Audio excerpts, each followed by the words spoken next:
নমস্কাৰ, আজি আপোনালোকে লৈ আহিছো আমাৰ ৰিচা কাৰ্পলেছৰ ফালৰ পৰা অন্য এখন গাড়ী আৰু এইটো এখন আছে সুজুকি চেলেৰিঅ।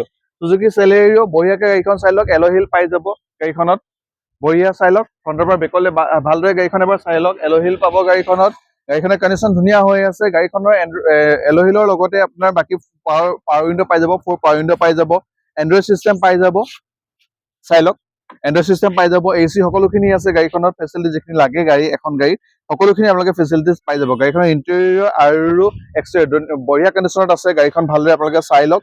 অটোগে হয় গাড়ীখন, অটোগে। আৰু এইখনৰ আপোনাৰ মডেলটো হৈছে 2014 48,056 কিলোমিটাৰ ৰানিং হৈছে। আৰু এইখনৰ আমি আস্কিং প্ৰাইচ ৰাখিছোঁ অনলি 325 আস্কিং প্ৰাইচ ৰাখিছোঁ। প্ৰাইজৰ ওপৰত নেগচিয়েবল হৈ যাব, ৰিফাইনেন্স হৈ যাব আৰু এক্সচেঞ্জ ফেচিলিটি আপোনালোকৰ কাৰণে আছে। বাইক আৰু স্কুটিও যদি এক্সচেঞ্জ কৰিব বিচাৰে ৱেল কণ্ডিশ্যনত আপোনালোকে পাই যাব।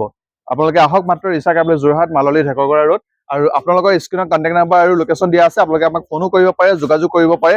আৰু আপোনালোকে ফিজিকেলি চাবলৈ হ'লে মাত্ৰ আমাৰ ৰিচা কাৰ্পলেছ যোৰহাটলৈ আহিলেই হ'ব। ধন্যবাদ।